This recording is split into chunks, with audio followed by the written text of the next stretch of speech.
2025 మార్చి 29 నుండి శని భగవానుడు కుంభం నుంచి మీనంలోకి మారుతూ ఉన్నాడు. ఈ మారడం వల్ల కుంభరాశికి ఇచ్చే ఫలితాలు ఏమిటి అనేది మనం ఇప్పుడు తెలుసుకుందాం. అప్పటి వరకు 5 సంవత్సరాలు ఉన్న శని బాధలు తొలగిపోయి, అంటే ఈ ద్వితీయంలో సంచరించినప్పుడు కూడా దీన్ని కూడా ఏలనాటి శని అంటారు. అంటే కొంచెం ప్రభావం అనేది కొంచెం తగ్గుతూ ఉన్నప్పుడు ఆ శని ఎలాంటి ఫలితాలు ఇస్తాడు అంటే, తాను రెండవ స్థానం కాకుండా 4, 8, 11 స్థానాల ఫలితాలను కూడా శని భగవాను శనీశ్వరుడు అనుగ్రహిస్తాడు. వాటి ఫలితాలను మనం ఇప్పుడు చూద్దాం.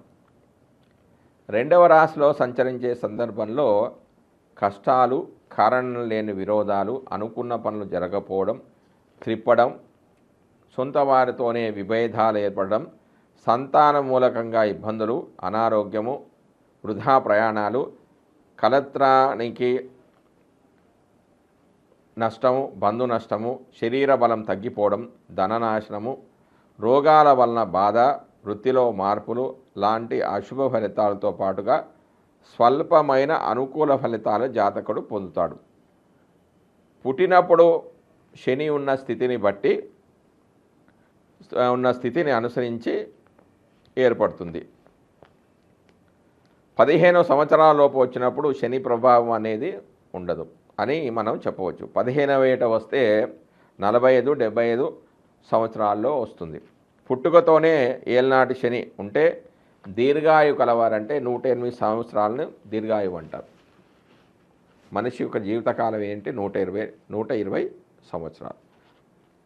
ఇలా పుట్టినప్పుడు వస్తే 4 సార్లు ఈ ఏలనాటి శని అనేది వస్తుందంటే రిపీట్ అనేది అవుతుంది. ఇట్లా అయితే ప్రతిసారి ఏలనాటి శని ఫలితాలు వచ్చినప్పుడు శని భగవానుడు అన్ని కష్టాలే కలగజేస్తాడా అంటే కలగజేయడు. కష్టాలు కలగజేయడు, సుఖాలు కూడా కలగజేయడు.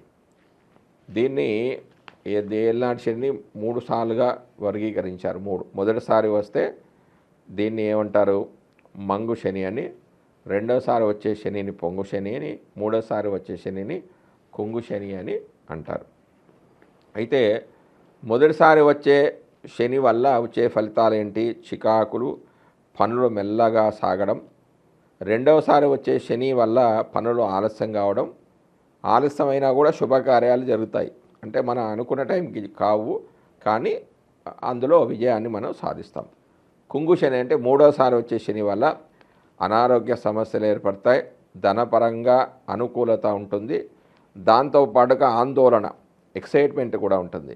ఇక నక్షత్రాల పరంగా శని ఫలితాలు చూసుకున్నట్టయితే ఇందులో ఉన్న నక్షత్రాలు ఏంటి? ధనిష్ట, శతభిషం, పూర్వభాద్ర. ధనిష్ట నక్షత్రంలోని 3, 4 పాదాలు, శతభిష నక్షత్రంలోని 4 పాదాలు, పూర్వభాద్ర నక్షత్రంలోని 1, 2, 3 పాదాలు. ధనిష్ట నక్షత్రం వారికి సుఖాలు, సౌకర్యాలు పొందుతారు. శతభిష నక్షత్రం వారికి అన్నిట్లా విజయాన్ని సాధిస్తారు. పూర్వభాద్ర నక్షత్రం వారికి అన్ని విధాలుగా కొంచెం కష్టాలు అనేవి ఏర్పడుతూ ఉంటాయి. 5 సంవత్సరాల శని ప్రభావం అయిపోయింది, కానీ ఇంకా 2.5 సంవత్సరాల శని ప్రభావం ఉన్నప్పుడు ముఖ్యంగా విశేషించి ఈ కుంభరాశి వారు సుందరాకాండ పారాయణం చేసుకున్నట్టయితే మంచి ఫలితాలు వస్తాయి. వీరు ఆంజనేయ స్వామి ఉపాసన చేసుకున్నాడు కూడా మంచి ఫలితాలు. అంటే కొందరు 40 రోజులు చేస్తారు, కొందరు 20 రోజులు చేస్తారు, కొందరు 15, కొందరు 21 రోజులు, 11 రోజులు కూడా చేస్తారు. అంటే ఆంజనేయ స్వామి మాల వేసుకున్నా, వెంకటేశ్వర స్వామి మాల వేసుకున్నా కూడా వీరికి మంచి ఫలితాలు అనేవి పొందుతారు.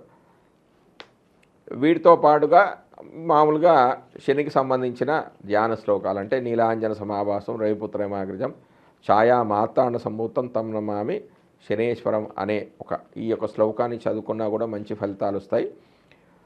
ఈ కుంభరాశికి అధిపతి శనే కాబట్టి, రాశాధిపతి శనే కాబట్టి ఆ యొక్క శని ప్రభావం అనేది చాలా తక్కువగా ఉంటుంది. అయినా కూడా వీళ్ళు నిరంతరము శనికి సంబంధించిన రెమెడీస్ అనేది చేసుకుంటూ ఉండాలి. చేసుకున్నట్టయితే డబ్బులు అనేవి వస్తాయి. ఇది ద్వితీయం అంటే ద్వితీయము కుటుంబ స్థానము, వాక్ స్థానము, ధనస్థానం. డబ్బులు బాగా రావాలన్నా, కుటుంబంలో అనుకూలత ఉండాలన్నా, వాక్ సరళంగా ఉండాలన్నా కూడా ఈ శని భగవానుడి యొక్క అనుగ్రహం అనేది మన మీద సంపూర్ణంగా ఉండాలి. అంటే కాబట్టి వీళ్ళు ఈ యొక్క శని రెమెడీస్ అనేవి చేసుకుంటూ ఉండాలి. జై శ్రీమన్నారాయణ. శని ఎప్పుడూ బాధలు పెడుతూనే ఉంటాడా? శుభాన్ని ఇవ్వడా? మంచిని ఇవ్వడా? అసలు శని దేన్ని సూచిస్తాడు? శని యొక్క కారకత్వాలు ఏంటి అనేది నేను మీకు వివరిస్తాను. ముందుగా శని గురించి. గ్రహాలలో మంద గ్రహం అంటే శని. అంటే 2.5 నెమ్మదిగా వెళ్ళే గ్రహం ఏంటంటే శని గ్రహం. నిదానంగా నడిచే గ్రహం ఏంటంటే శని గ్రహం. అతి వేగంగా నడిచేదంటే చంద్రుడు. అంటే 2.5 రోజులు, అంటే 2.5 రోజుల్లో మారుతూ ఉంటాడు చంద్రుడు. స్లో అంటే శని గ్రహం. గ్రహాలలో మందగ్రహం శని నెమ్మదిగా సంచరిస్తుంది. వేగంలో బుధుడుంటే నెమ్మదితనంలో శని కనిపిస్తున్నాడు. శాంతిని ప్రశాంతతను కలిగించేవాడు శని. నెమ్మదితనంలో విశ్లేషణను తెలుసుకొని జీవన గమ్యంలో అంత్య వ్యవహారాల వరకు పరిశీలించగలిగేవాడు శని. సేవాతత్వం బాగా తెలుసుకొని పాటించేవాడు. ఈ తత్వాలు వ్యక్తులవే, గ్రహము ప్రేరణ మాత్రమే. సమాజంలోనూ సేవావృత్తులు అధికంగా ఉన్నాయి. ఉద్యోగాలన్నీ కూడా సేవ అంటే సర్వీస్ అనే పదంతో ముడిపెట్టినప్పటికీ నిజమైన సేవ చేసేవారు వీరంతా కూడా కాదు అనే అనిపిస్తుంది. శుభ్రం చేయడము శని యొక్క తత్వం.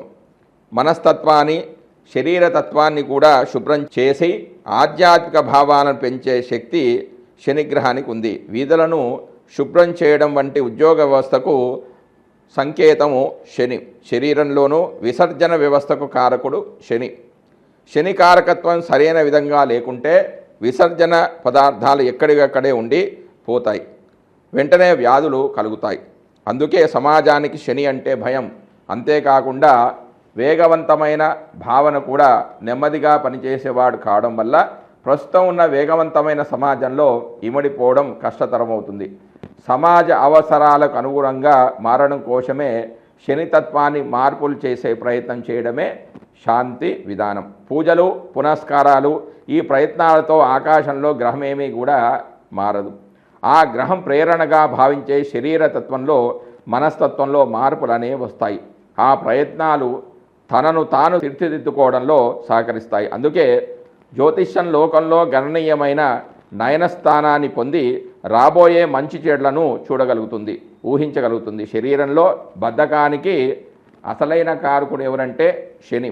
వ్యాధులు మలబద్ధకంతో మొదలవుతాయి. వీటికి ప్రతీకగా జలాన్ని ఇవ్వడం ద్వారా కొంత మార్పు అనేది ఉంటుంది.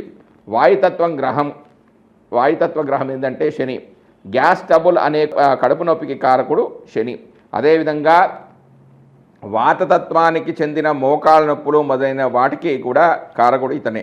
విసర్జన వ్యవస్థకు సంబంధించిన అన్ని లోపాలకు శని కారకుడు. ఇవన్నీ వ్యక్తులలో, సమాజంలో గమనించి ఏర్పాటు చేసినవే.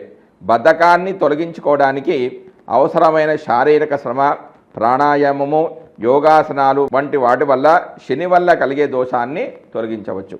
శరీరానికి కొంత వేడిని కలిగించే ఆహార పదార్థాలను ఆహారంలో వినియోగించుకోవడం వల్ల కొన్ని లోపాలు నివారించబడతాయి. నువ్వులు, మిరియాలు వంటి ద్రవ్యాలలో ఇటువంటి భావనలు అనేవి ఉంటాయి. వాటి వినియోగం వల్ల శని దోషాలు కొన్ని తొలగిపోయి చైతన్యవంతమైన, వేగవంతమైన మనస్తత్వం అనేది ఏర్పడుతుంది. దాని నుండి శరీరంలోని బద్ధకం అనేది తొలగిపోతుంది.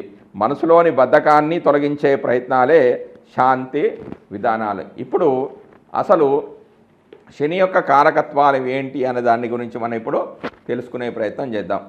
శని కారకత్వాలు: ఆయుర్విపత్తి, పరవంచన శక్తి, మోహావ్యాధ నిధాన కారణ జీవనాన్ని, మాలిన్య వస్త్ర భయశీచక దుర్మతిత్వ శూద్రాలుయ విషయో భృతాకోర్కసుని అని భావమందిర్లోని 52వ శ్లోకంలో శని కారకత్వాల గురించి తెలియజేయడం జరిగింది. వీటి యొక్క అర్థం ఏంటంటే ఆయువు ఆపదలకు కారకుడు శని, ఇతరులను మోసం చేయడం, శక్తి వ్యామోహము, వాత సంబంధమైన అనారోగ్యాలు, మరణ కారణం, జీవనము, మలిన వస్త్రము, భయము, శీతము, చెడ్డ ఆలోచనలు, డిప్రెషన్సు, శూద్రుడు, దుండపోతు జనపదాలు, సేవక జనము శని కారకత్వంలోనివి. లోభం, మోహం, జాతి భ్రష్టత, రోగము, పేదరికము, అపవాదు, నీచ జనాశ్రయము, వ్యవసాయము, ఇనుము, తగరము, కుధాన్యాలు, సన్యాసము, చిన్న కంకణము, కొర్రలు, ఆళ్ళు, మినుములు, నువ్వులు, ఉప్పు, నల్లని వస్తువులు, నూనెలు,